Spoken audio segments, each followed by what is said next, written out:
Monday, we focused on the influence of secondary law.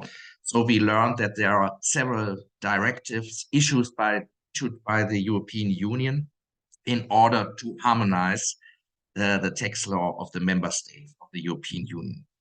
For example, we learned about the function and about the scope of the VAT taxation directive of the European Union, which harmonizes the indirect taxes in Europe.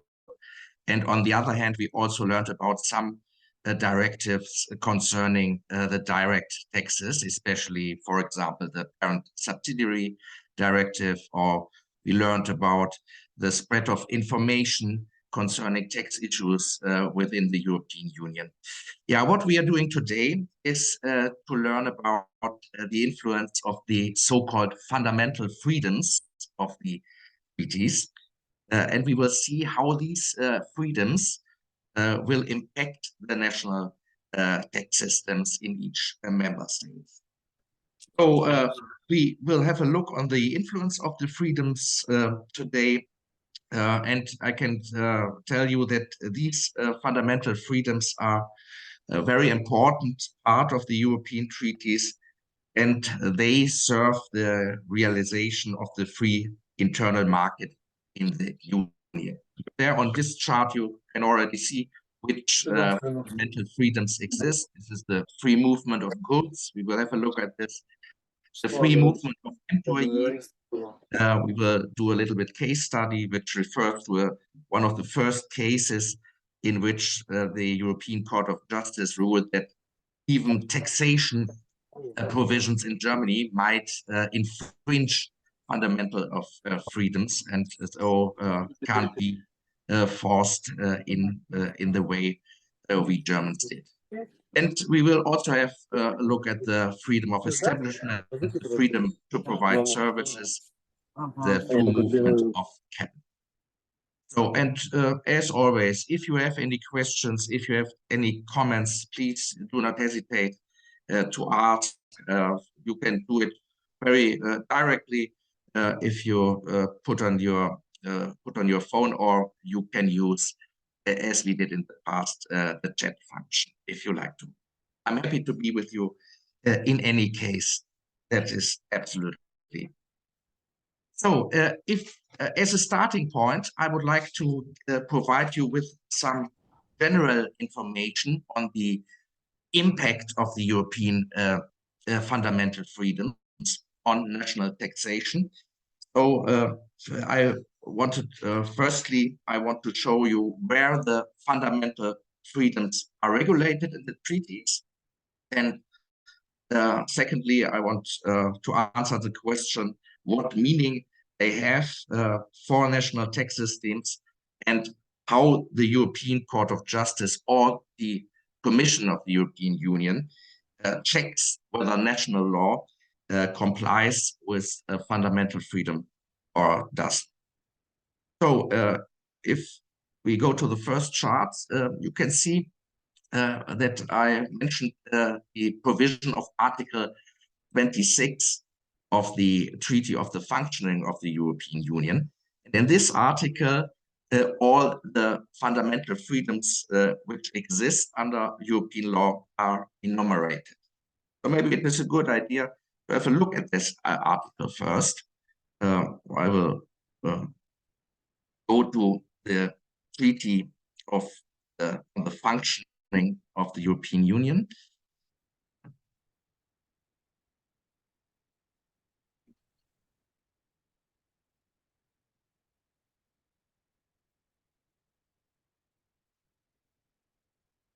If we go to the Article 26, so you can see that these provisions in the treaty cover the internal market. And if you have a look at Article 26, paragraph 2, these articles stipulate that the internal market shall comprise an area without internal frontiers in which the free movement of goods, the free movement of persons, services, and capital is ensured in accordance with the provisions of the treaties. So there you can find which fundamental freedoms exist. 5 fundamental freedoms. Firstly, the fundamental freedom of the free movement of goods. Then the freedom of persons. That can be distinguished in a freedom specialized for the employees, and one freedom of free establishment. So a fundamental freedom concerning business entities and corporations. We will have a closer look through this a little bit later. And also we have the freedom of free services and the free movement of capital within the European. So what does that mean that we have these fundamental freedoms, or what are their meaning for national tax law? Yeah, you can see on this chart that they acquired a pretty broad significance for national tax law. And this is due to the fact that these fundamental freedoms prohibit differentiation that lead to disadvantages for nationals or taxpayers of the EU member states compared to nationals. So the main function of these fundamental freedoms is to avoid especially discrimination of cross-border activities or of cross-border actions by EU entities or by EU employees, for example. So the fundamental freedoms also give rise to prohibitions and restrictions, and a fundamental freedom is restricted if a tax law measure in question makes the exercise of the freedom less attractive for the taxpayer, or is likely to deter the taxpayer from exercising the fundamental freedom. So these fundamental freedoms are primary European law, and and every national law, especially the national tax law, has to comply with an individual fundamental freedom. So that is the most important information as a start for you. And now I would like to explain you a scheme with which it can be examined whether national tax law is complies with the fundamental freedom or not.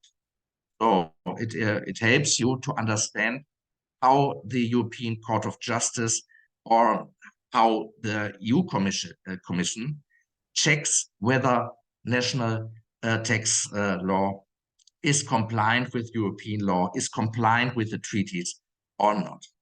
So firstly, the European Court of Justice or the Commission would examine whether the relevant law, so for example, tax provision of a member state, falls within the scope of a fundamental freedom.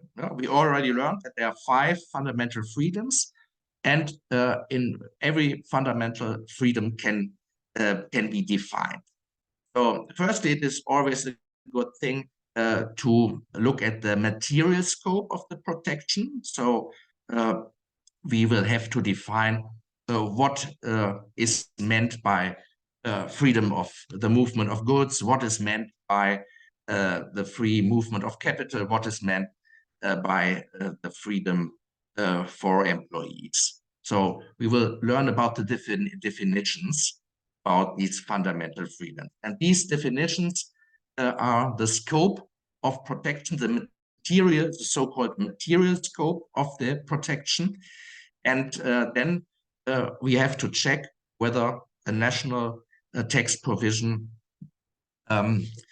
falls within the scope of this definition or of this scope of protection.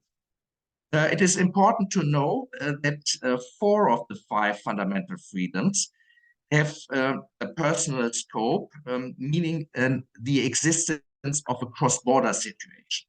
So usually the fundamental freedoms are only applicable if we have a cross-border situation. For example, if a Dutch company wants to establish a permanent establishment in Germany, of course, we would have cross-border situation. Or if national tax law refuses if national tax law refers to a cross-border distributed dividend, these are typical cross-border situations. And I already told you, 4 of the 5 fundamental freedoms say that there must be a cross-border situation. Otherwise, the fundamental freedom cannot prevail national tax law. There's one specifically with the free movement of capital. We will learn that the free movement of capital also refers to situations when a third-party person or a third-party entity has activities in a member state of the European Union. But in most of the cases, especially with regard to the freedom of employees or the freedom of permanent of establishment, there has to be a cross-border situation. So the fundamental freedoms are not applicable in national cases. So if someone in a member state says my situation is discriminated by national tax law, it is not a matter of the fundamental freedoms. It's only a matter of, let's say, the constitution. So if a national tax law falls within the scope of protection, the European Court of Justice then, secondly, tests whether there is an infringement of the scope of protection. So this is the second part of the checking. And what is an infringement of fundamental freedom? To answer this question, this is difficult. It is important to understand that there are mainly 3 types of 3 different types of infringements. First of all, it is a so-called open discrimination. So what is an open discrimination? That is a discrimination on the basis of nationality. So for example, if national tax law would say only German taxpayers are able to get tax exemptions, for example, that would be a direct and open discrimination. And these open discriminations always infringe the European fundamental freedoms. So they are not allowed.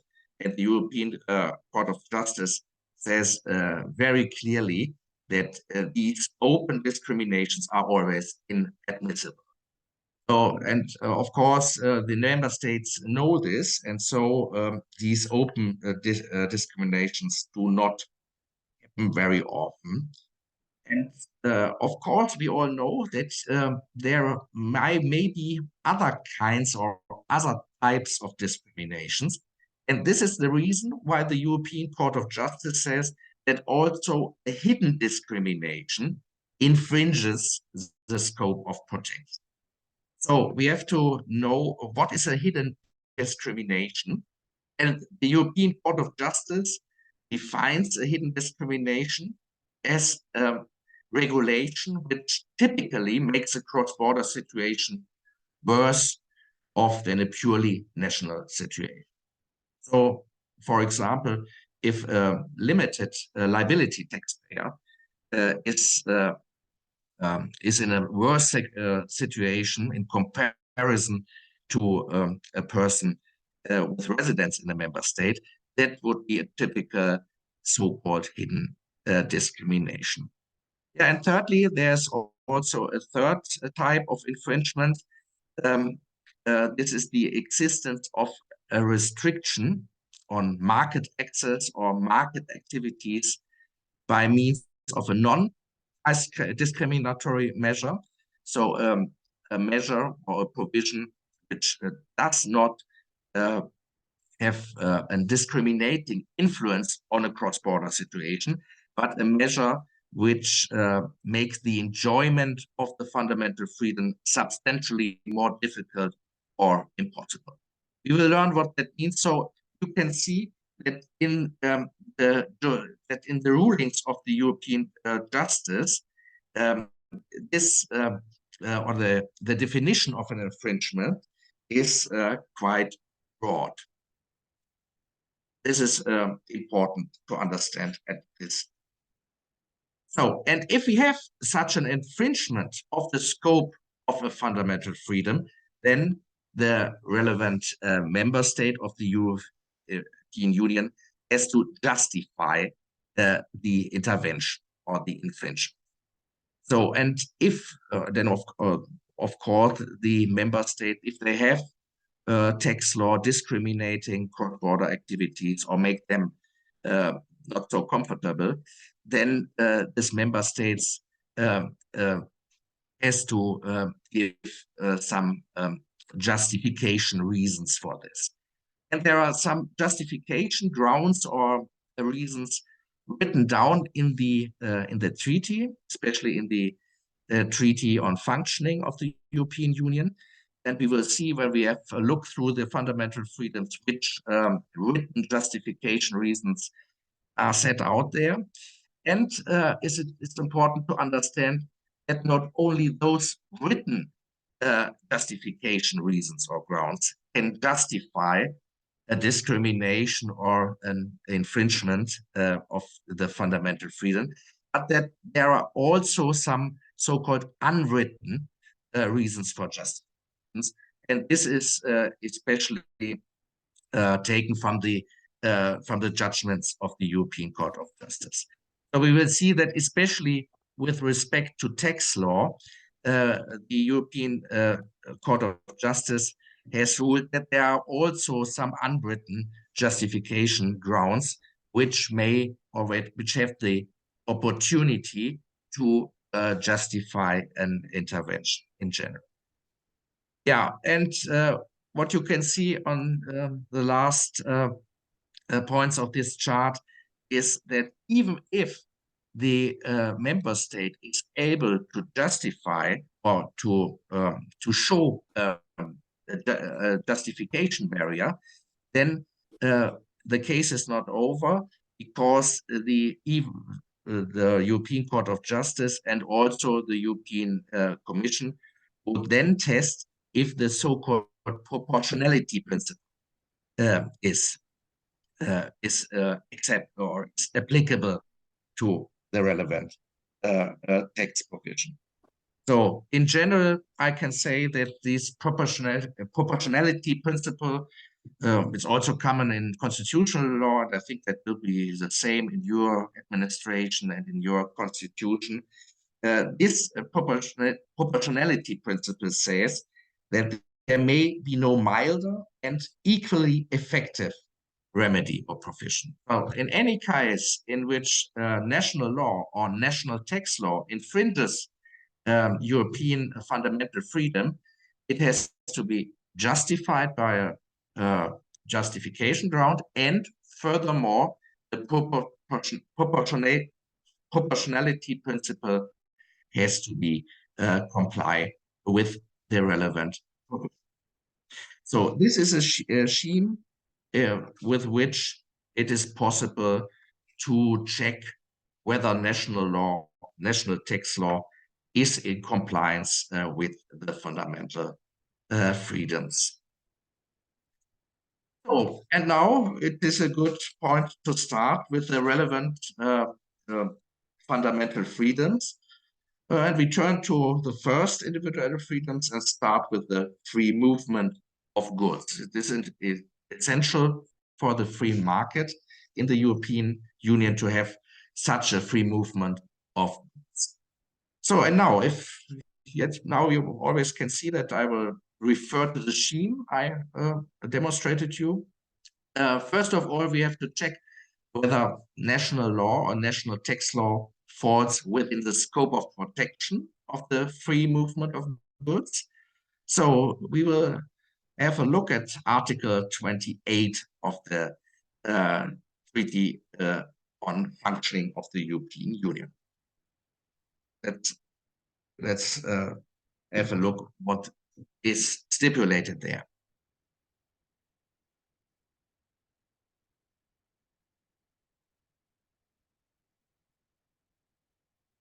So you have a look at Article 28. Yeah, you can see there the free movement of goods, as I told you, is set out.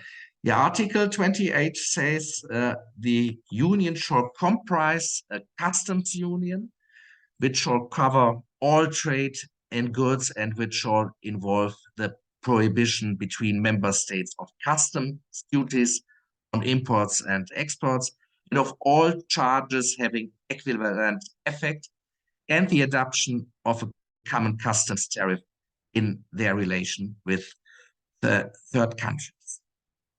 Yeah. So, and if we read a little bit further, the article says the provisions of Article 30 of Chapter 3 of the title shall apply to products originating in member states and to products coming from third countries which are in free circulation in member states. So this is the scope of protection of the free movement of goods. And if you have a little bit closer look on this, you can see on this chart what is covered by this free movement of goods. Yeah, it is especially the free movement of goods. And yeah, you already have seen that there is no definition of goods in the in this article. However, the European Court of Justice has said that these are all goods which are tangible objects that have a market price and can be the subject of commercial transactions. So, and two important manifestations are to be mentioned within the scope of this protection. This is on the one hand, the customs union. The customs union says or means that the European Union shall comprise a customs union. And this is composed of two elements. First, the prohibition of the levying of customs duties and comparable charges in the introduction of common customs. So let's say it a little bit easier. Customs between the member states of the European Union are forbidden.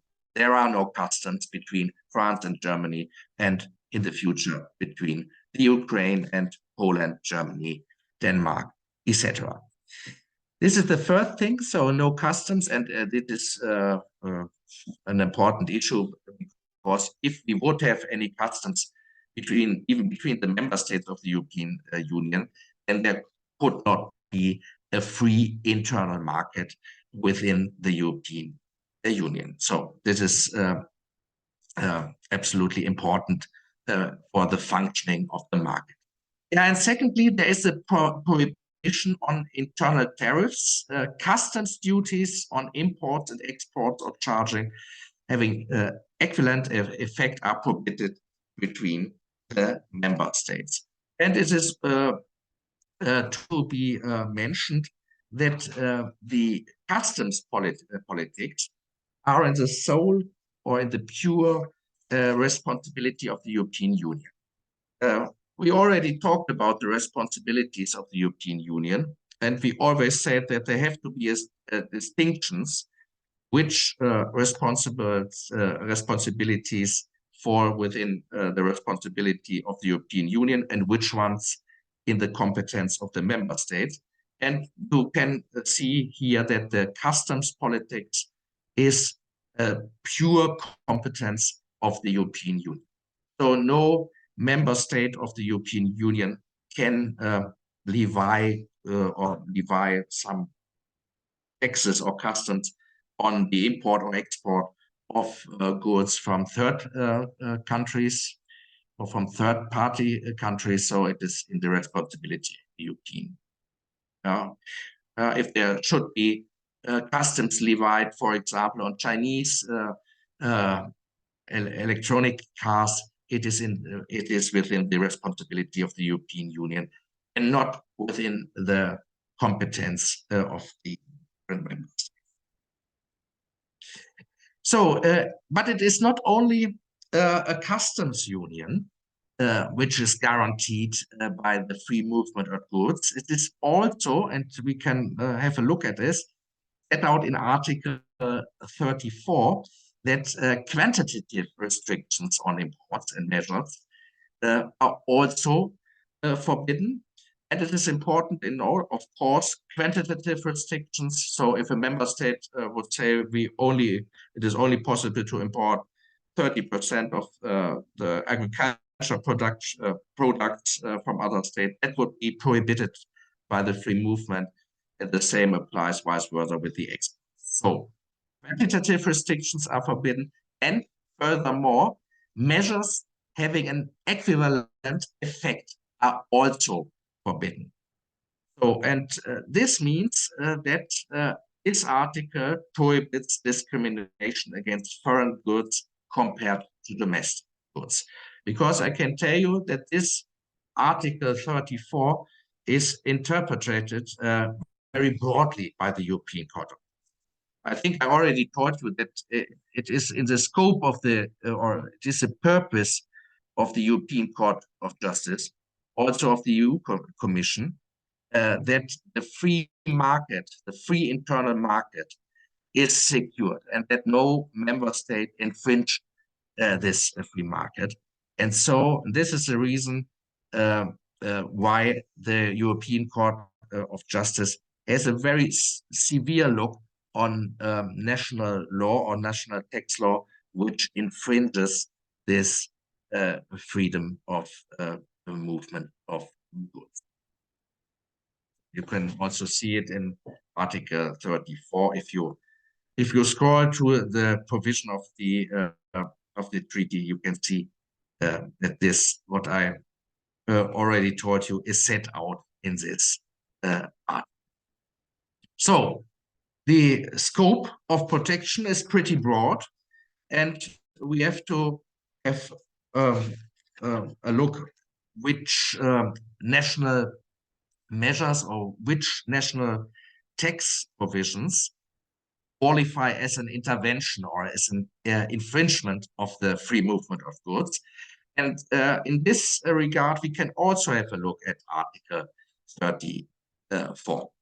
And 34 of the Treaty of the Functioning of the European Union identifies several sovereign measures that may constitute an impermissible restriction on fundamental freedoms, quantitative restrictions on the import and export of goods, and measures having equivalent effect. And with regard to that equivalent effect, that makes the scope of the freedom pretty broad. The European Court of Justice has defined that concept in its so-called Dassonville decision. It's a pretty old decision of the court, ruled in 1974, when I, for example, when I was born. Yeah, the European Court of Justice said that a measure which is capable of hindering directly or indirectly, actually or potentially, the free movement of trade between member states, then it is an intervention, because such a measure would have an equivalent effect like quantitative restrictions. Yeah, the European Court of Justice also said in a later so-called tech decision that the measure is not a violation of the free movement of goods, as it did not affect the cross-border movement of goods, but only the domestic distribution of goods. But in general, you can say that this free movement of goods is essential for the free market, and thus it is interpreted by the European Court of Justice pretty broad. So if there is also an intervention of a member state or an infringement of the free movement of goods, this state has to justificate the intervention. And if we have a look at Article 36, there are some justification grounds or some justification reasons. Maybe we can scroll to that article. We can read it also over there. If you have a look at 36, Article 36 of the Treaty on the Functioning of the European Union. Yeah, and there it is set out the provisions of Article 34 and 35 shall not preclude prohibitions or restrictions on imports, exports, or goods in transit justified on grounds of public morality, public policy, or public security, the protection of health and life of humans, animals, or plants, the protection of national treasures, possessing artistic, historic, and archaeological value. So these are written justification grounds, and this means that a member state who wants to justify a discrimination or infringement of the freedom of goods can, in general, say, okay, it is, for example, for public policy or public security or for the protection of health, and then generally the infringement or the so-called intervention can be justified. But as we already learned, only under the condition that the relevant provision of the national law is also proportional. Proportionality is a very, very important principle in the European Union in order to check whether a law is justified or not. So I think it is a good idea to finish our studies on the first free movement of goods with a little text study, with a little case study.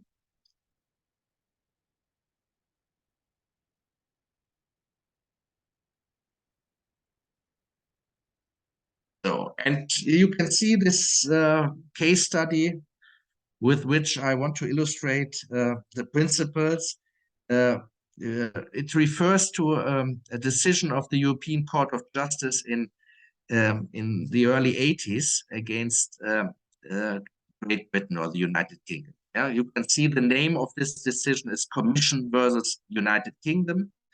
So you can see that the Commission had the opinion that a law in the United Kingdom was not compliant to the free movement of goods. Okay, let's have a look at the facts of this case. In Member State M, this was the United Kingdom, there is a legal regulation according to which milk may only be sold if it has been heated to ultra high temperatures and packaged in Great Britain. So it is only possible to sell milk in Great Britain if it is heated there and if it is packaged there. Milk is not allowed to be sold in other member states. So, and there you can see a discrimination of the products of the milk products of other member states if such a regulation is in place.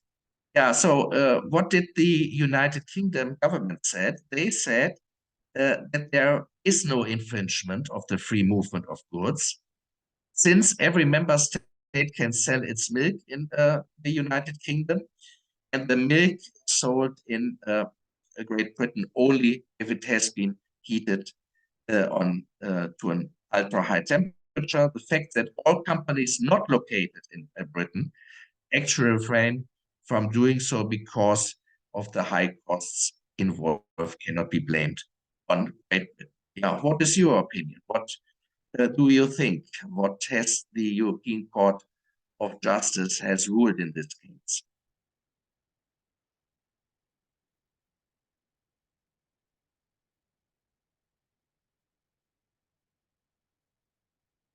So we can go through this case, and we can use that examination scheme, which I provided you with a few charts earlier. Yeah, let's first talk about the scope of protections. I think that is pretty easy.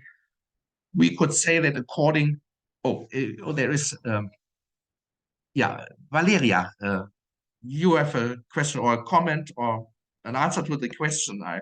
No, I have one question. If I understand correctly, the milk was produced only for citizens for that state, yes? Yeah, the milk was, for example, milk is, for example, produced in the Netherlands. They want to export it to Great Britain.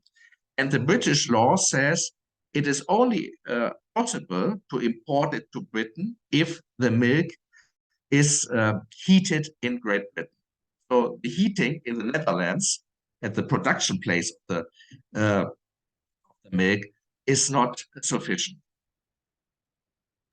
Yeah, I got it. Thank you. Yeah. So that was the case, and yeah, if we go to the solution of this case, if we ask ourselves how the European Court of Justice has decided on this case, yeah, the European Court of Justice said, of course, this British provision falls within the scope of protection, because Article 28 says that all or the free movement of all goods are within the scope, and milk is, of course, a good in the meaning of the scope of Article 20. So the scope of protection is opened here in this case, and we also have, of course, cross-border activity. Yeah, milk from the Netherlands, milk from Belgium, milk from Germany should be exported to Great Britain, and that was only possible if there was heating in Great Britain. So the European Court of Justice then checked whether there was an intervention and said, of course, as we already learned, quantitative restrictions on import and all measures having an equivalent effect are prohibited. And the European Court of Justice said that here, in this case, the British law infringed the free movement because there is a kind of hidden discrimination. Yeah, all the British resident companies could heat the milk and sell it in Great Britain. And of course, that would be a discrimination if maybe a Netherlands company would be forced to transport the milk and to cool it with some cooling. That would be the consequence. Transported, cooled to the United Kingdom, and would be obliged to eat it there. So the European Court of Justice said this is an intervention of the free movement of goods, and so that the British government had to justify the discrimination, and the European Court of Justice ruled very clearly that there is no justification for the intervention. Of course, the British government said, okay, look at Article 36 of the Treaty of the Functioning of the European Union, and they argued, they expressed their opinion that it is necessary for the protecting the health of people. But the European Court of Justice said very clearly, yeah, okay, it may be necessary for the health of people to heat milk, of course. It is not that it is secure for the people, but it is absolutely not necessary that the milk is heated in Great Britain. So the European Court of Justice said this is a discrimination. It is not justified. It is especially not proportionate to say it's only possible to sell milk in Great Britain if it is heated there. and therefore the free movement of goods is violated and cannot be applied, and these provisions could not be applied in the European Union. I think that the case is pretty good for the understanding how the fundamental movement of goods works. And of course, if you want to have a free market, then such hidden discriminations cannot be allowed. Otherwise, the European market would not function. So you can see if your country will become a member state of the European Union, such fundamental freedoms would apply also to your provisions. And so all provisions in your country had to comply with these fundamental freedoms, and essentially they should not discriminate cross-border activities, for example, within the scope of the free movement of goods. That is a case where you can demonstrate how these fundamental freedoms. You can see this has an important influence on the national law.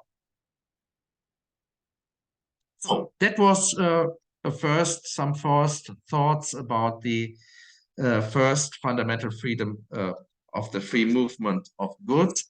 And let's have a short break. Are there any questions or comments concerning this subject? First,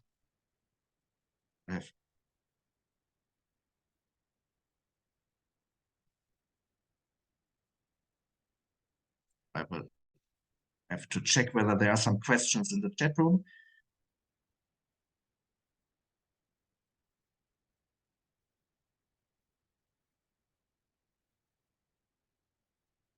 I think they are none. Okay, thank you.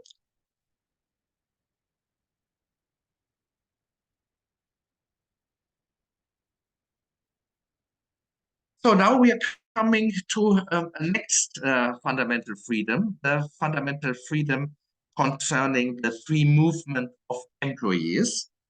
Let's look at this fundamental freedom, and then we will do a case study with respect to the question how this fundamental freedom influences national tax. I will demonstrate you a case which was related to German tax law and especially to German international. First of all, as usual, I want to show you the scope of protection. This scope of protection of the free movement of employees is set out on this chart. And you can see that the scope of protection is set out in Article 45 of the Treaty of the Function of the European Union. And an employee is a natural person who is national of a member state, performs services of a certain economic value for another, and receives remuneration in return. So you can see that these employees are especially people who are bound by instructions. And this is the distinction between this free movement of employees and the free movement of establishment. We will talk about a little bit. So if there is a cross-border situation which concerns natural persons bound by instructions who have the role of an employee, then the scope of protection is addressed in this. There are some exemptions. For example, if you have a look at Article 45, para 4, employees of the public administration who directly exercise sovereign authorities are not covered by the scope. This includes, for example, judges, police officers, military, but not teachers or professors. But however, the law of a lot of member states stipulates that also candidates of EU states may apply for becoming a member of the administration. So I can say that there has been a lot of harmonization in this area. Today it is also possible, and we also have this in Germany, that, for example, also a Dutch man or Dutch woman can apply for a job in the tax administration. This is also possible. We do have to have a cross-border situation. This is required, so that purely domestic situations are not covered by the scope of. So with regard to the infringements, I can refer to what I said earlier. Let's talk a little bit about justification of infringements of the free movement of employees. And you can say that the European Court of Justice allows compelling reasons or non-written reasons in addition to the so-called written justification reasons set out in Article 45. In Article 45, Para 3, you can see the written justification grounds as health, public order and safety, and so on. But it's important to understand that there are also unwritten justification grounds created by the European Court of Justice in its ruling. Yeah, and of course, every national tax law or every national law has to be proportionate if it infringes the scope of the free movement of employees. Yeah, so as I already told you, proportionality is one of the main principles which have to be complied with by the members. So, and this brings me to a case study, to one of, a lot of people say this is one of the most important decisions of the European Court of Justice. And I can say that this was the first decision of the court referring to German tax. And it is a case where you can see how the fundamental freedoms, although the European Union has in general no responsibility for tax law, has influence on the national tax law. Especially it forces the member states to avoid discriminations which cannot be justified. Let's have a look at the facts. This is a called Schumacher case. Schumacher lived in Belgium with his wife and had 2 children. And his wife was unemployed and had no income. So it is important to know that they were both resident in, they were both Belgian residents. As was an employee, he worked in Germany, and as employer withheld wage tax in accordance with tax class 1, as provided for all persons with limited tax liability. You can see, of course, as was only limited tax liable because he had no residence in Germany. He just came to Germany every day to work here as an employee, but his residence, his permanent residence, was located in Belgium. I think it is pretty the same in all member states. We all have borders, and a lot of people live near the border and are working for companies in other members. That is pretty common. In North Rhine-Westphalia, where I live, you know, this is the western part of Germany with the biggest cities, Cologne and Düsseldorf and so on. And we, of course, we have a lot of Dutch German cases. A lot of people who work in Germany live in the Netherlands or in Belgium, like in this case. and vice versa. A lot of people living in Germany work in the Netherlands or in Belgium. No? And in our eastern part, this is the same with Poland, or in our southern part, it is the same with Switzerland and with Austria. So furthermore, the wage tax deduction had a final settlement effect. An assessment for an annual wage tax equalization was not possible. And consequently, S did not benefit from the so-called splitting tariff, despite his marital status. S believes that the regulation cannot be compatible with fundamental freedoms. What do you think? So maybe it is good for the understanding of this case to provide you with some additional information, especially on that so-called tariff, splitting tariff.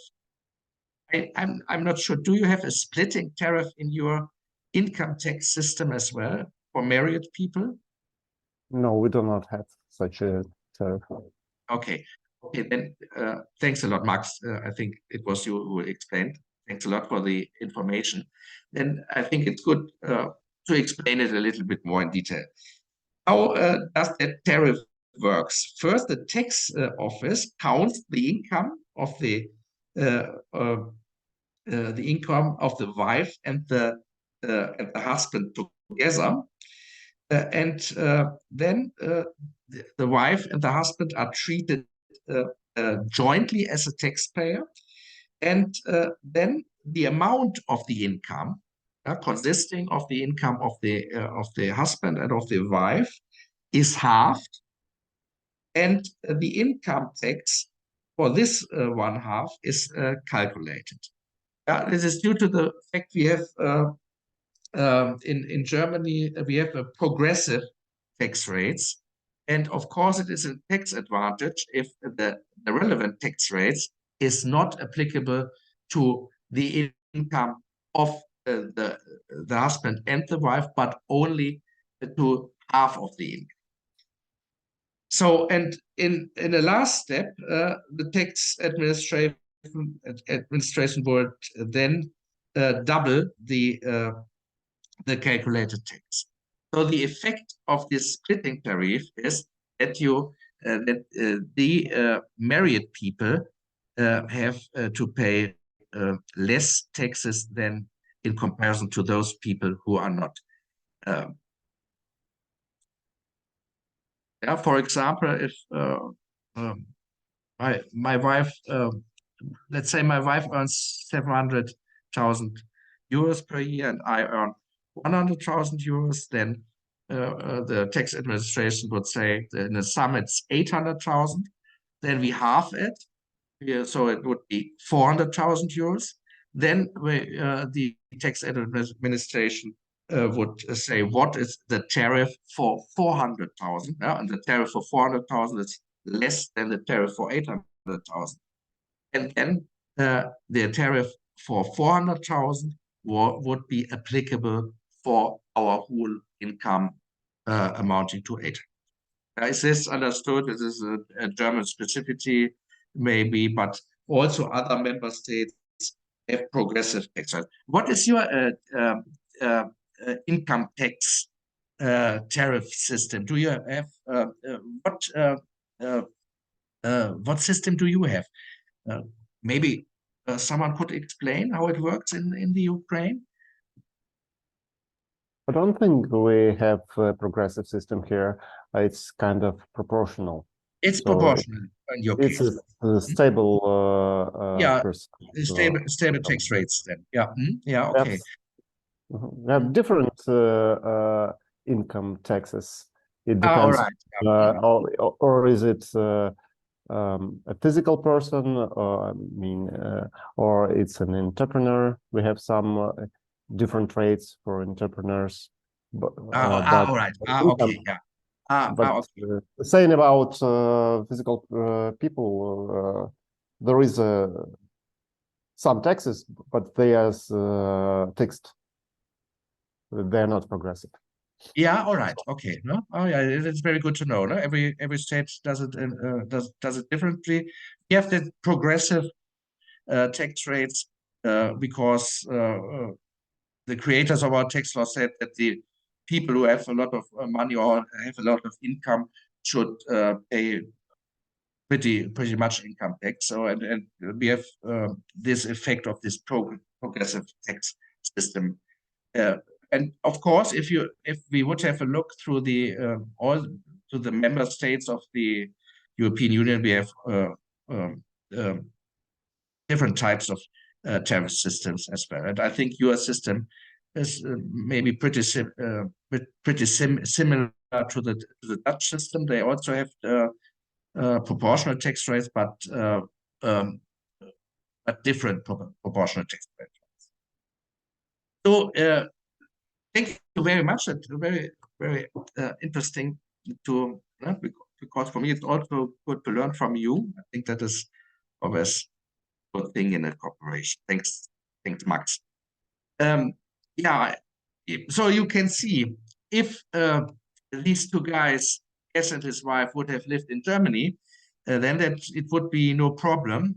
Then the so-called splitting tariff would be applicable for them. But in this case, it was not possible because the splitting tariff is only applicable if both the husband and the wife are resident in Germany. This was the case in general. So yeah, this guy Schumacher then of course complained that these provisions or these restrictions of German tax law are not compliant with the free movement of employees. He said, yeah, it is, for me, it is a discrimination, and it discriminates my cross-border activities with Germany, because if I would have stayed in Germany as a German resident, then I would have profited from the splitting tariff. This was the main arguing in this. So let's see what the European Court of Justice has ruled to this case. Yeah, and the European Court of Justice first said that the free movement of employees is affected by these German tax provisions. However, the judges said it is problematic whether discrimination exists. There's no open discrimination, of course, because the splitting tariff was not subject to nationality, was subject to residence. That is it is not an open discrimination. However, there could be a hidden discrimination because here in this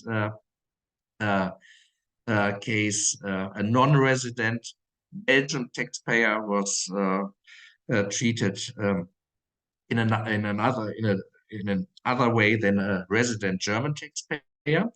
Yeah, then the court said, yeah, maybe we have to check whether the two cases or the circumstances are comparable. And the European Court of Justice also pointed out that this is it is not comparable if we compare non-resident taxpayers and resident taxpayers.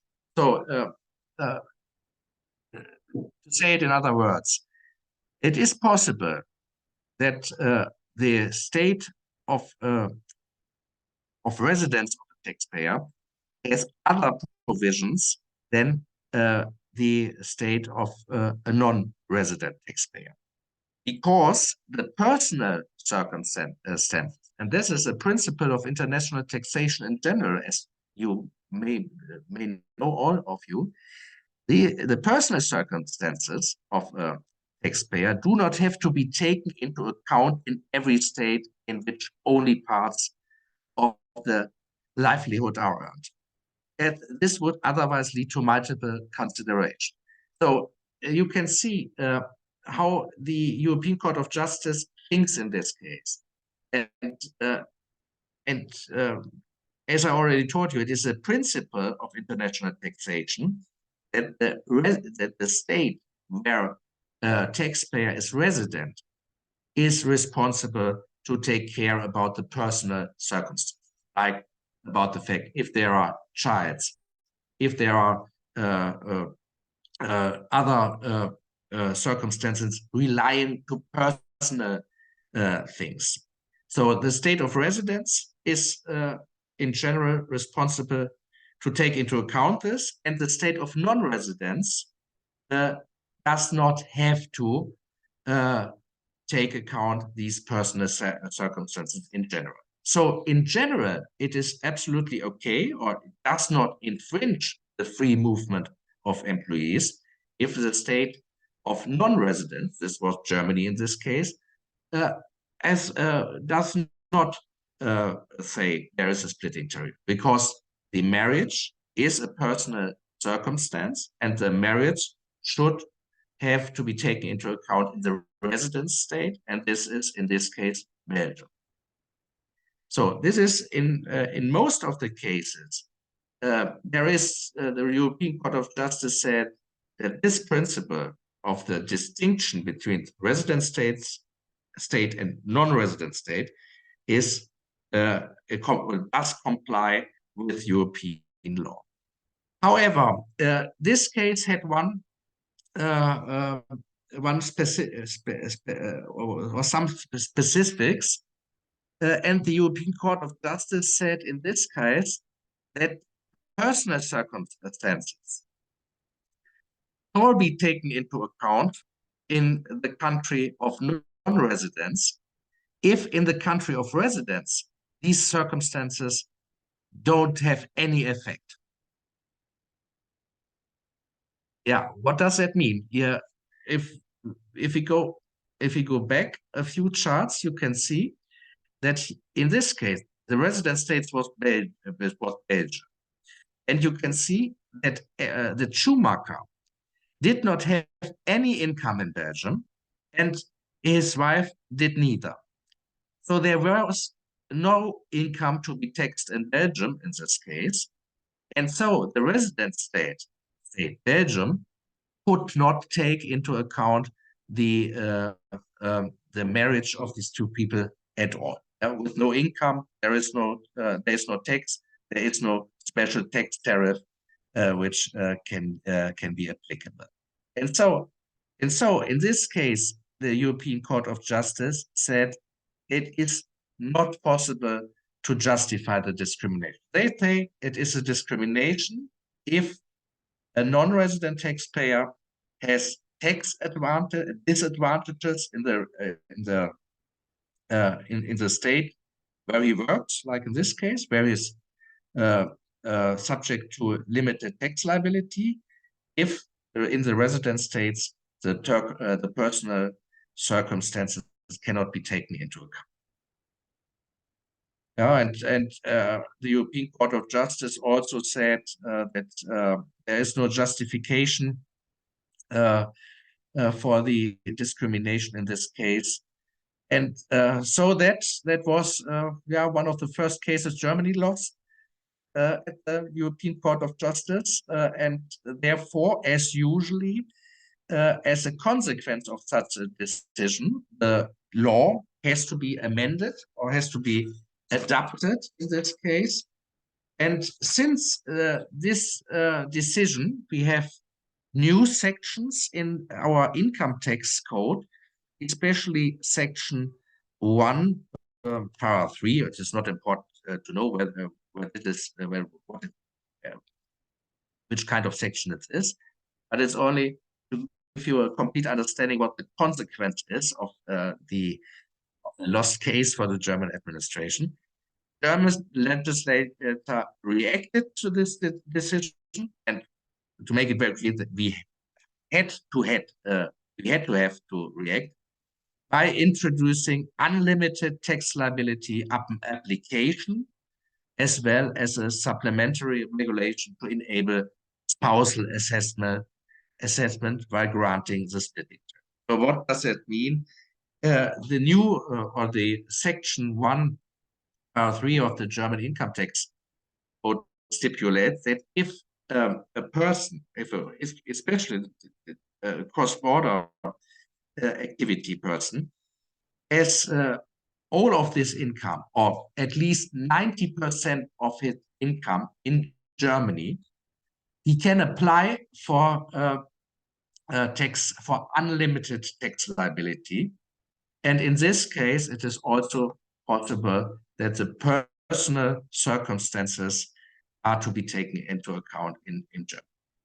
So it is a possibility. Of course, nobody is obliged to apply for an unlimited tax liability. It's also possible to retain the limited tax liability, but it is a possibility. And in this case, if there is a possibility to apply, then there is no discrimination. So in this case, it is one of the most important cases in the history, this so-called Schumacher case, because the thoughts of the court in this case can be seen in all, in nearly all the decisions on European tax law as well. So this was, I think, pretty good to understand how a fundamental freedom impacts the national tax system. And as always, if we have a look at if you're a beautiful country, then if you would become a member, or if you become a member of the European Union, then these discriminations with regard to these fundamental freedoms would have to be under justification pressure. Let's put it this way. I do not know if you have, do you have, I think that your tax system may be pretty much the same that you have in the case of limited tax liability. I'm sure that these personal circumstances of taxpayers are also not to be taken into account in the Ukraine. Or maybe you can teach me in this regard. Do you have such provisions as well in case of limited tax liability?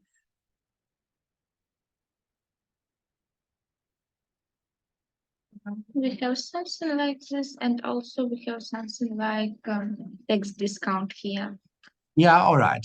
Huh? Okay. Yeah, that's good to know. Thank you, Valeria. Thanks a lot.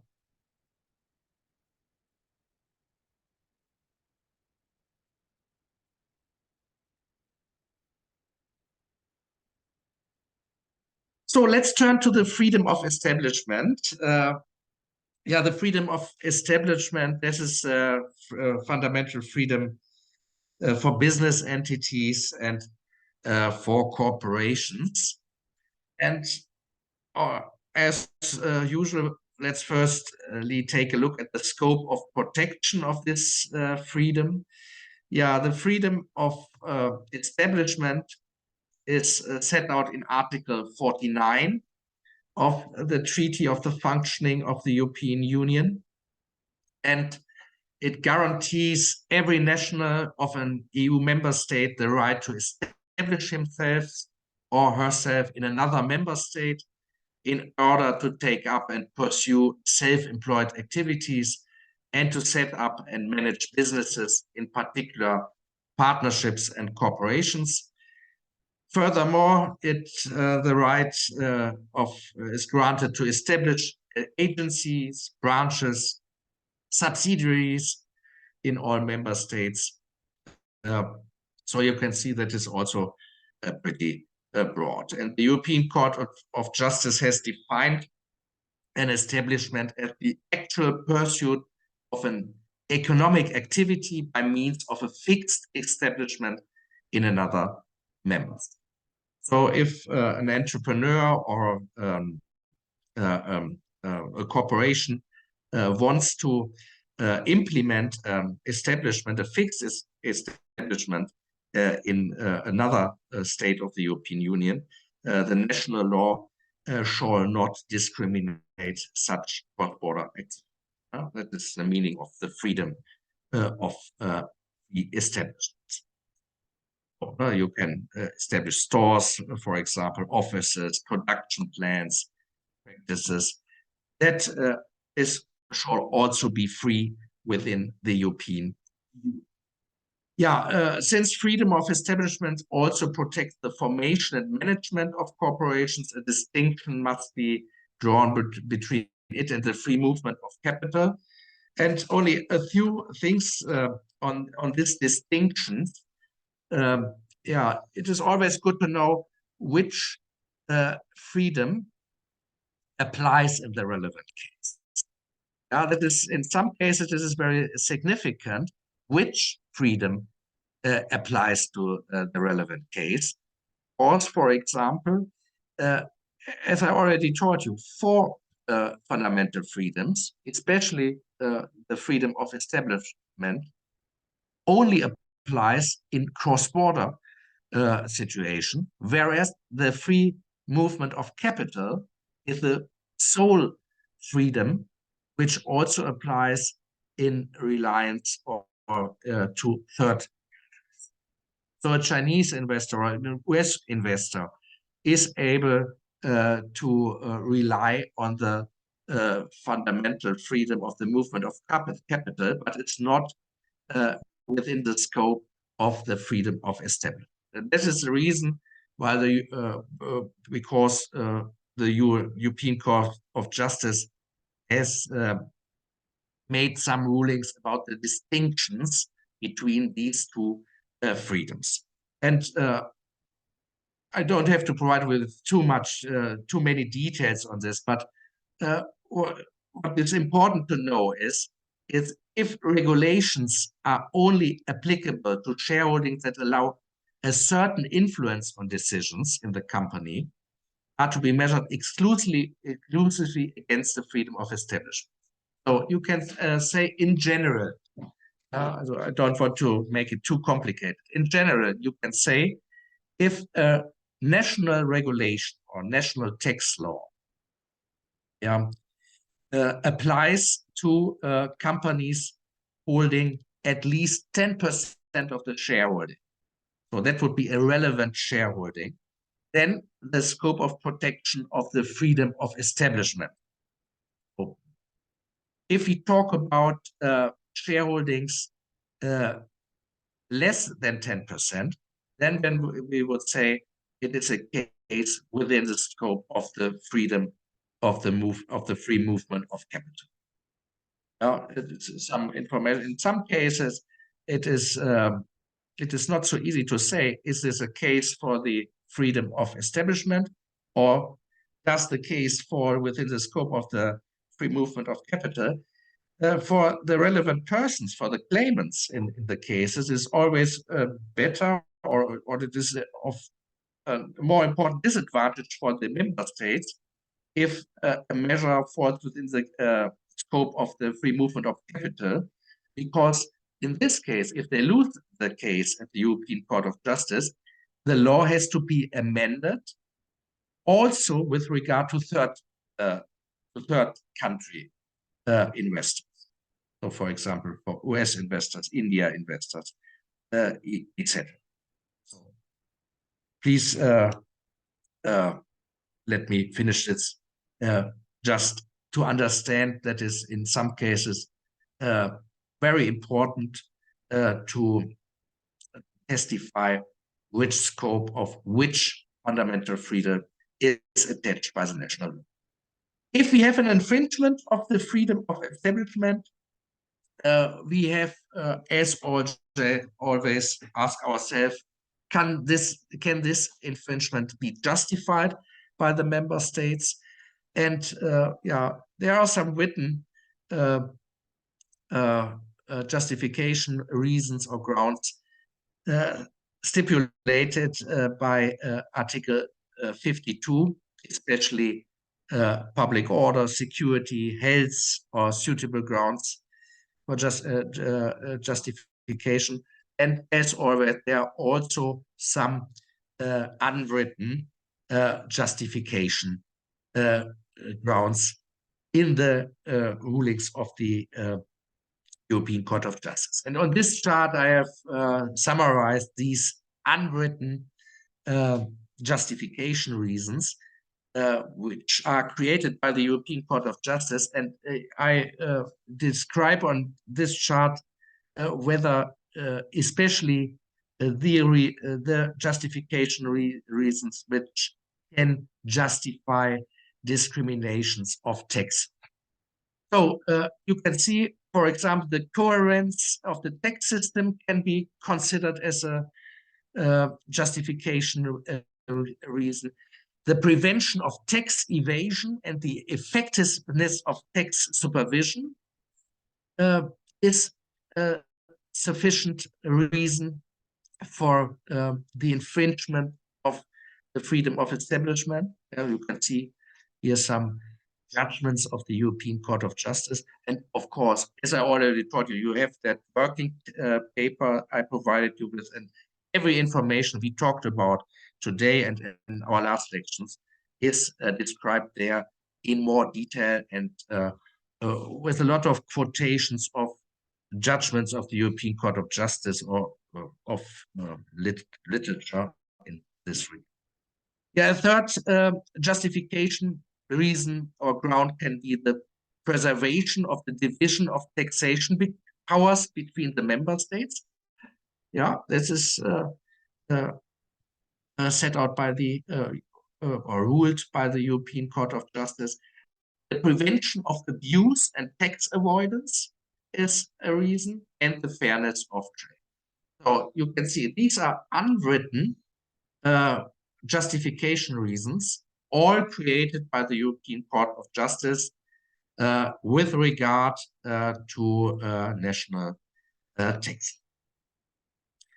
Yeah, we can also do maybe one case study in this regard. This is a so-called Überseering decision of the European Court. Yeah, let's have a short look at this case. The UBV is a Dutch corporation. It is similar, pretty similar to German so-called GmbH, also smaller business corporations. Yeah, this entity was founded in the Netherlands and it is sold to a shareholder in Germany. This shareholder also takes over the entire management and administrative activities, also from Germany. So after this share, the Dutch company is managed by a German resident person. So it is also subject to unlimited corporate income tax in Germany in this case. Yeah, this BV concludes purchase agreements for a plot of land in Germany due to a defect. The BV brings an action against the seller before the competent German civil court. The court considers whether the action is inadmissible. And what is the background for this? The background is that the necessary capacity to sue depends on legal capacity.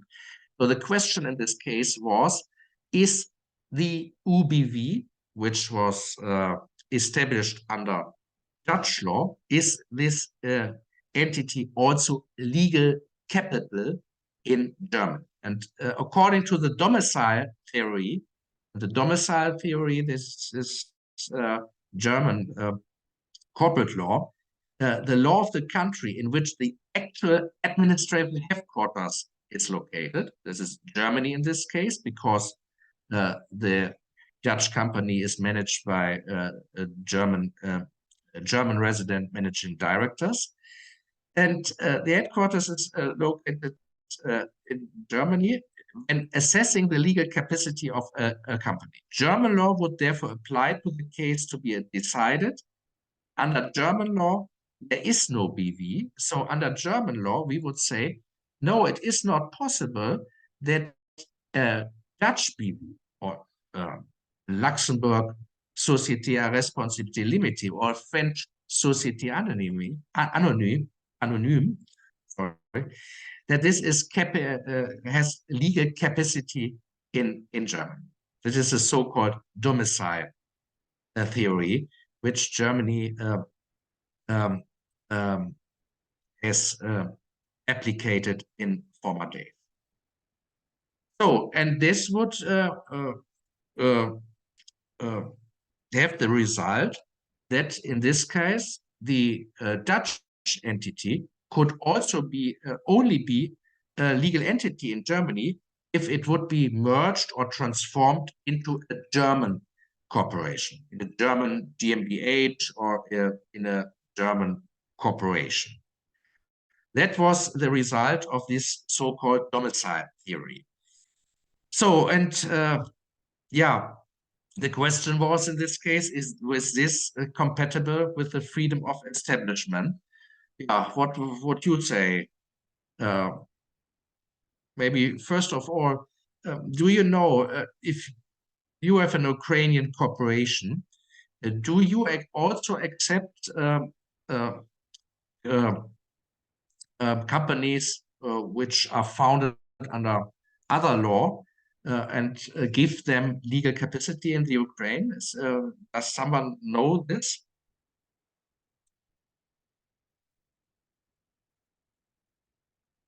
So, for example, there's let's say a Polish company who wants to establish business in the Ukraine, or let's say a German company, a GmbH. Would it be possible under your corporate law to say, yeah, we accept this entity, and for example, it is possible that they register a branch or a permanent establishment in your registries?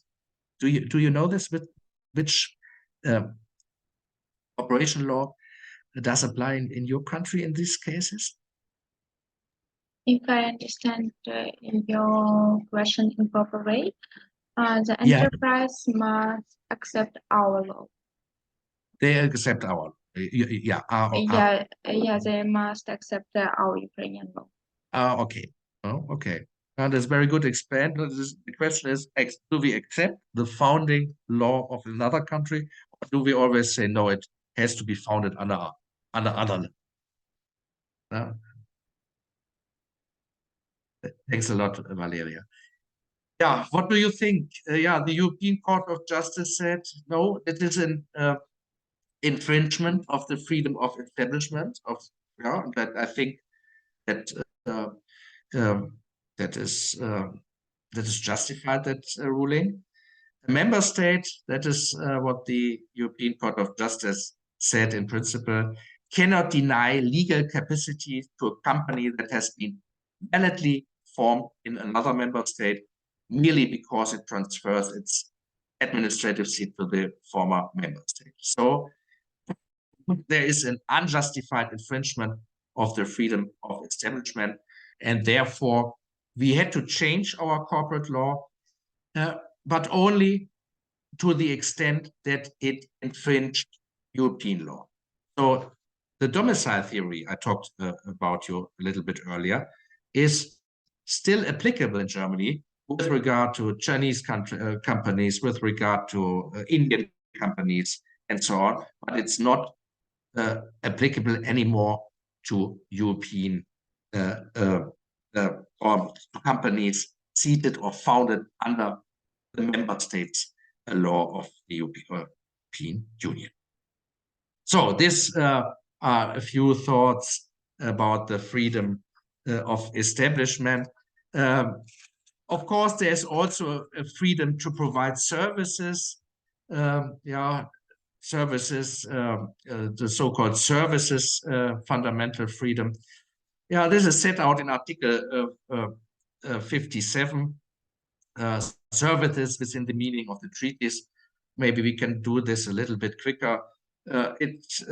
What is within the scope of this freedom? There's commercial activities, craft activities, professional activities, and all these activities are covered by the freedom to provide services. So it should be possible in a free internal market to provide services or provide cross-border services without discrimination of the law of the member state.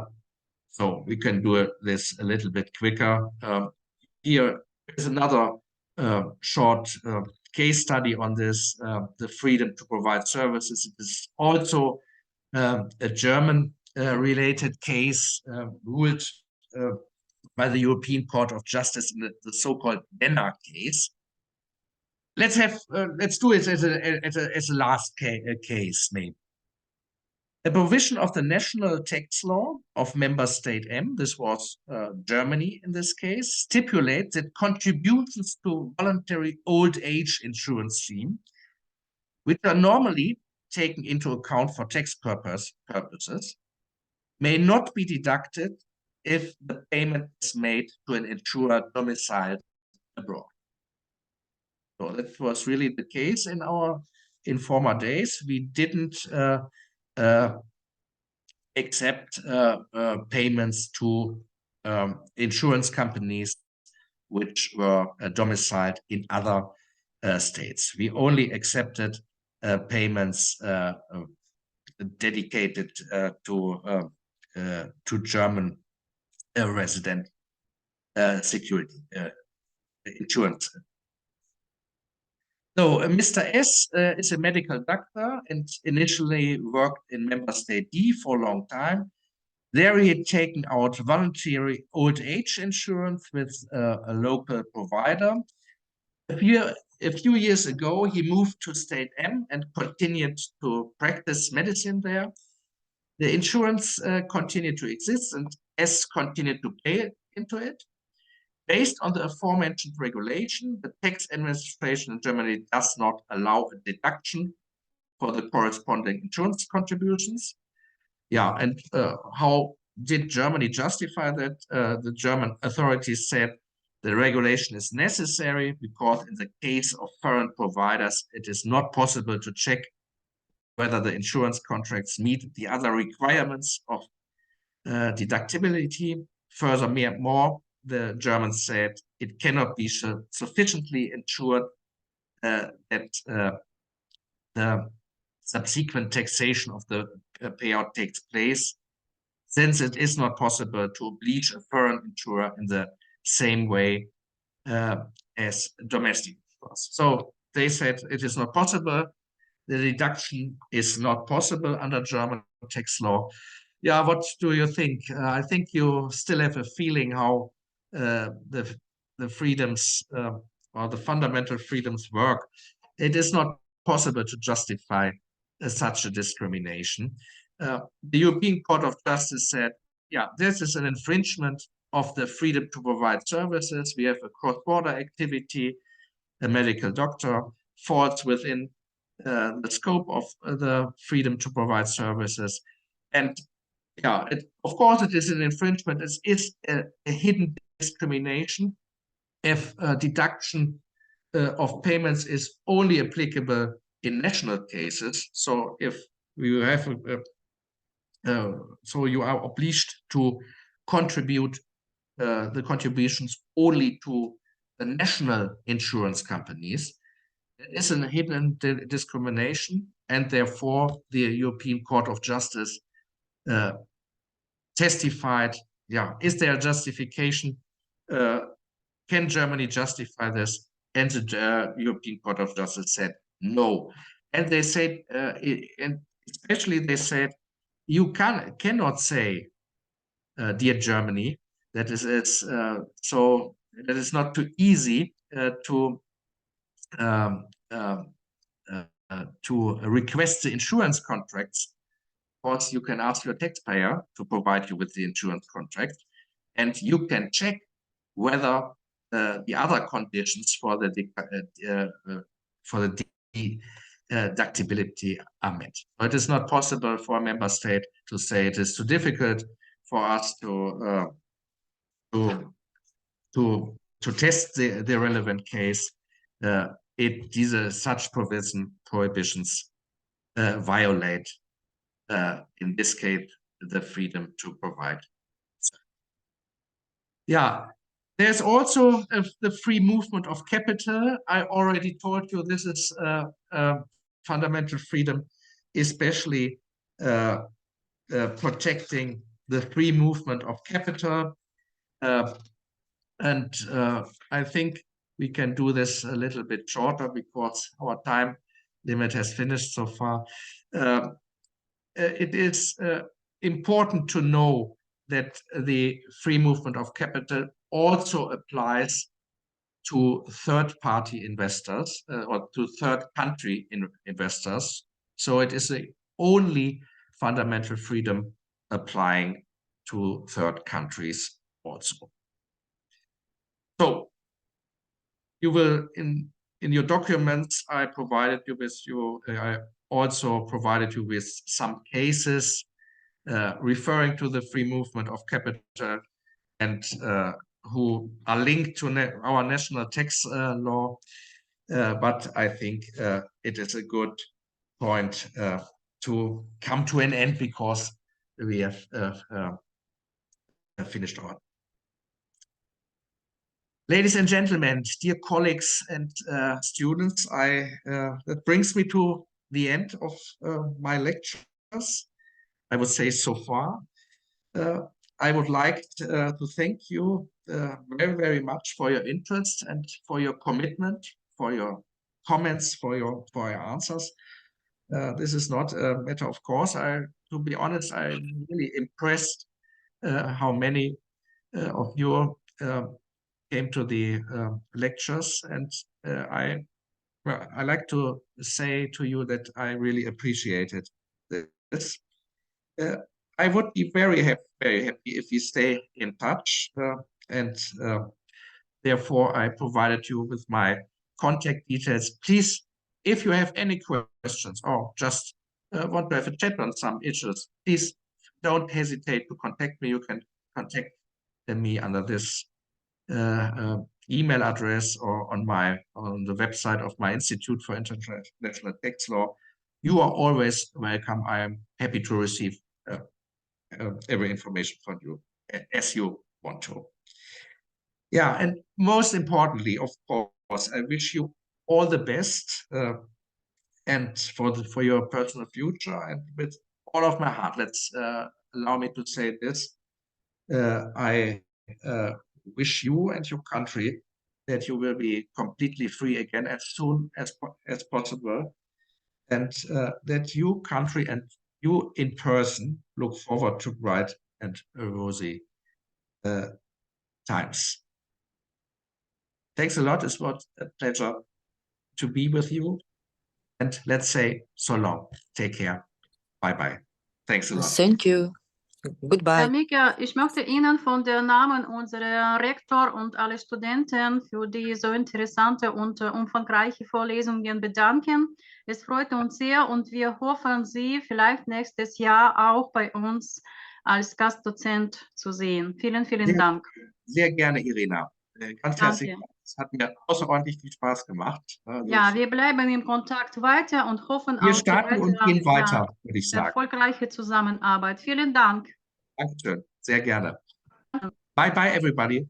Bye bye, Valerie. Okay, tschüss. Thanks a lot for your comments and answers. It was a pleasure to meet you. Thanks a lot for your time. It was really great experience for me. Thanks a lot. That's good to hear. Take care. And let's say so long. I wish. Thank you. Bye. Bye bye.